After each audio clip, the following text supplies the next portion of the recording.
Guys, এই বেলুনটাকে এই toothpick দিয়ে দূর থেকে এইভাবে ছুঁড়ে কি ফাটানো যাবে? চলো দেখাই যাক।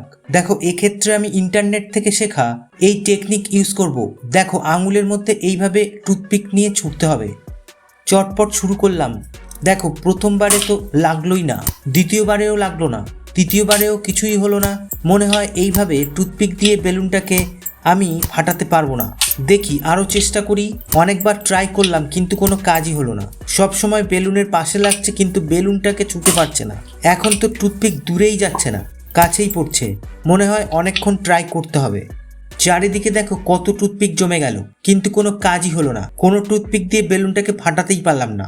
দেখি আরো কয়েকবার চেষ্টা করে হয় কিনা। চটপট টুথপিকগুলো এক জায়গায় করে নেওয়া হলো, আবার চেষ্টা চালিয়ে গেলাম, কিন্তু না, কোনোবারেই কোনো টুথপিক দিয়ে বেলুনটাকে ফাটাতে পারলাম না। শেষমেশ বেলুনের কাছে এসে টুথপিক দিয়ে বেলুনটাকে ফাটিয়ে দিলাম।